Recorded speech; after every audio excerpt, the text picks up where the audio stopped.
Mine, and so it's a great honor to have you down there to give us some remarks. Thank you.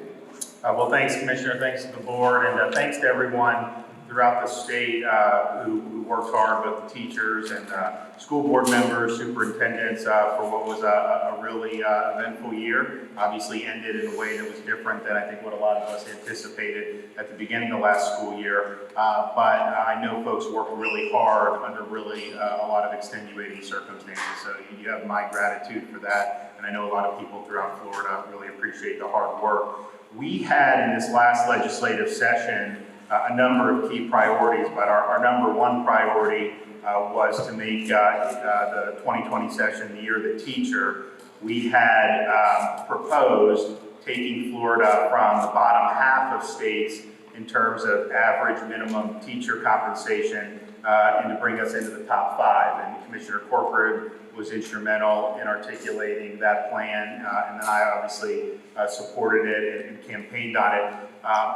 It was tough because it had never really been done at this level before, certainly in the last generation, and we knew that it was going to require a significant financial commitment, but we really believed that it was the right thing to do, not only to reward teachers who were doing a good job, but also to continue to bring good people into the profession and ultimately benefit our students' education.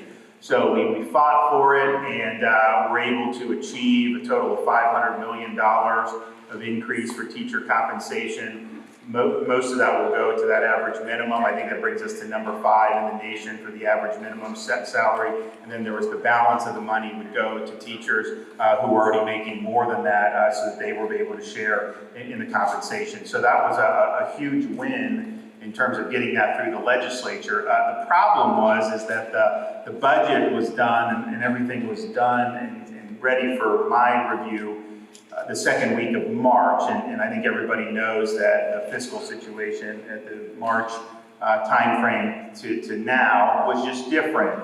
Heck, even the second week of March, people were talking about, coronavirus, but basically do very kind of just basic things. No one was really talking about the economy stopping, even at that point. So I knew that we'd have to deal with it, so we kept the budget. The legislature kept it. I said, it's not due till July 1st. I need to wait to make sure we have as much information as possible to be able to make the good decisions. And it was clear to me that we were going to need to save a lot of money out of that budget through gubernatorial vetoes of individual projects and line items. We had lost revenue in April, in May and June, not quite as much as was forecast, but it was still significant reductions. And so we had to plan for, even though we're working to get back on our feet, we had to plan for reductions in the expected revenue. So I was in a situation where I had to realize historic savings in terms of vetoes, but I also wanted to preserve some of the historic achievements that we made during the legislative session, chief among them the teacher compensation, but also things we did with environment and some of the other key areas that I know a lot of Floridians care about. So we were able to do a record-breaking $1 billion in vetoes. I vetoed some of my own stuff because you just had to make tough decisions. But we did that while preserving the increase for teacher compensation. And so that was something that I think is good. It was tough to get there, but we did, and I think we'll be better for it over the long haul. We also were able to continue to increase choices for parents and students, whether it's fortifying the Gardner Scholarship for our kids with unique abilities, whether it's expanding the Family Empowerment Scholarship. That has a real impact on a lot of lives, particularly folks who are low income. And then in the case of the Gardner Scholarship, in terms of students, that do need that special attention, that special type of education. So I think it was a really good year for parents in terms of their educational options. Commissioner Corcoran, I'm sure they're going to talk about what's going to happen in terms of the next school year. I know a lot of parents are trying to figure out, what exactly is going to happen. We're in the midst of a coronavirus pandemic, but we're also in a situation where we need to provide as many options to parents as possible. in terms of the education of their kids. And I've said from the very beginning, how this thing evolves and how we move towards having school back in session.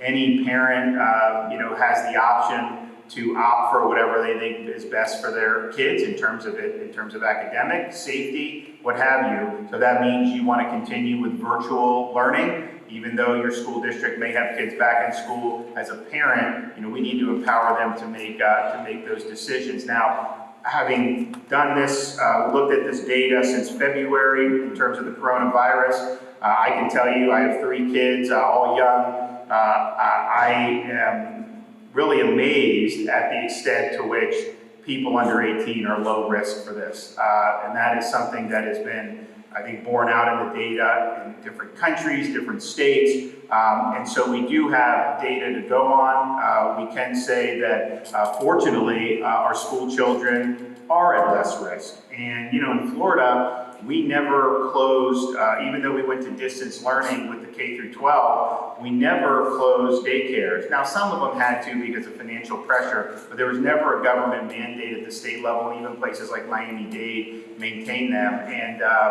you didn't have major issues resulting from that. And I think it's because you have the kids who are not likely to get seriously ill compared to other demographics. But then also, and I think this is borne out in research that we're seeing all across Europe and the experience in Europe, is particularly primary school age kids are not significant transmitters to adults. For whatever reason, with influenza, you typically view the kids as the main driver of the epidemic, and particularly in a school situation. That has not been the case in any of these studies that have looked at it. And so I think that's important too, because obviously the health of the individual student is paramount. But then even if they are not significantly at risk, which I think is the case, if they're going to contribute to the epidemic spreading just because they're in school and potentially exposing the adults who are there, that's something that obviously needs serious consideration. That was probably the main reason why most places went to distance learning in March, because by mid-March, we did have a pretty good sense of kind of the age stratification for risk on this thing, really skewed older, and then once you got into the middle ages, it was more linked to comorbidities, and then fortunately, under 18 really was almost entirely linked to significant underlying health issue. So I think we understood that, but I think it was, okay, we don't want this to contribute to expanding the epidemic, and so I think that's why places around the country made that decision. But I think like the experience with daycare, not only in Florida, but around the country, actually they looked at New York,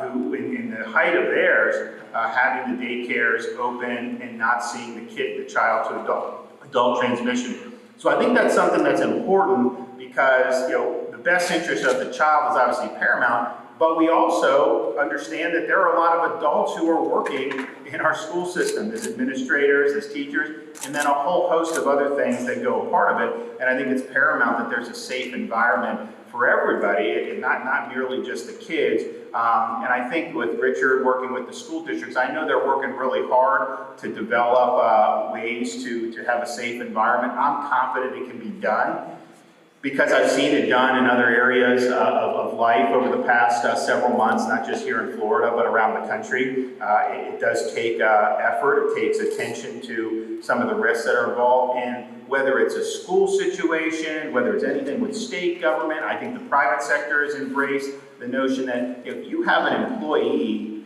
who is particularly at risk for this, then by all means, you have to have special accommodations that are provided. That would be true for a student too, and it would also be true for an employee, an adult employee. I think that is without question, regardless of what you're talking about. And so we have a good sense of kind of who the more at-risk individuals are and who may be lower risk even amongst the adult population. But I think it's important that parents have the ability to make a choice. If they're not comfortable, the last thing you want to do is shove people in if they're just not comfortable. Look, we have some parents that really want the kids back in school. They think it's important. We have some others who, look, it's a time. There's a lot of fear out there, a lot of anxiety. May at this moment wouldn't be as comfortable. And I think I told Commissioner Corcoran, as you do this, you have to give the parent that option to opt for virtual if you want to. So I think it's important as you're looking at the reopening, focusing, of course, on health risks, viral transmission, all that, very important. But also looking at the risks on the other side of not giving an option for parents to have in-person instruction.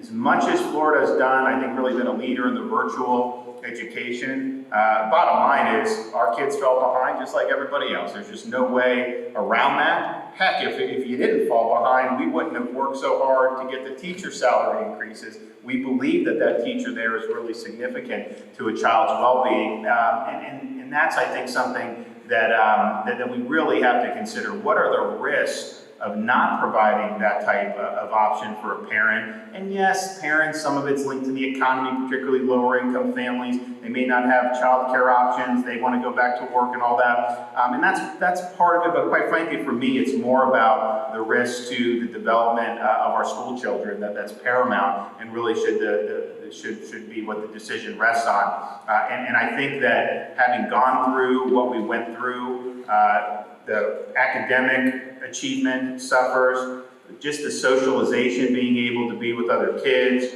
activities, all these different things are very, very important. And I am concerned if that's not available for anybody. So it's important. But I think having a lot of input from the public. And I was in Miami-Dade yesterday. Miami-Dade County, in terms of the coronavirus, is more challenges than other parts of the state, even as other parts of the state have seen more outbreak than we had been seeing in April, May, and early June. Miami-Dade has had to deal with it, I think, in a much higher level. Part of that is because of the population density. Some of it is about because they have extended families who tend to get, there's a lot of reasons.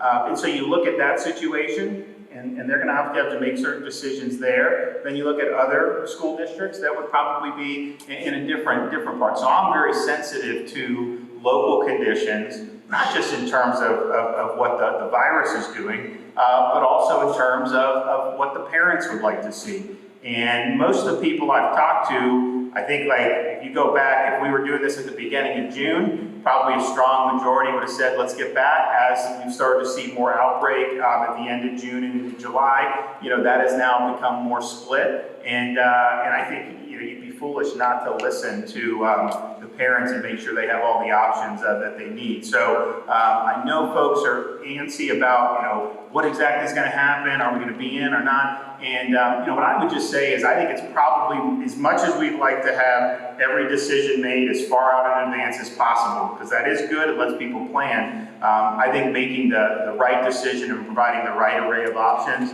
getting it right is probably the most important thing. And I know a lot of these school districts are really working hard to try to get it right, balancing a lot of different priorities and a lot of different issues. And so my hat's off to those who are working for this. Final thing I'll say is just, we've been very active in distributing funds that we received from the Federal CARES Act. We announced this distribution last month. You're looking at a pretty significant amount of money, $173 million Governor's Fund, $223 million Child Care Fund, and then 10% of the $770 million that was sent to school districts.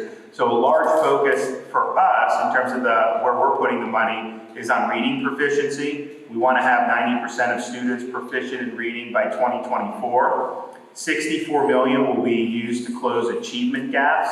This will support 4 to 6 week programs on school campuses to students from kindergarten to grade 5 who are identified as having substantial deficiency in reading based on the most recent available screening and progress monitoring assessment and with teacher recommendations considered. We're going to do $20 million to engage school districts and schools in identifying and adopting the best reading curriculum and supplemental instructional materials to drive teaching and learning, particularly in those early grades, K through 3.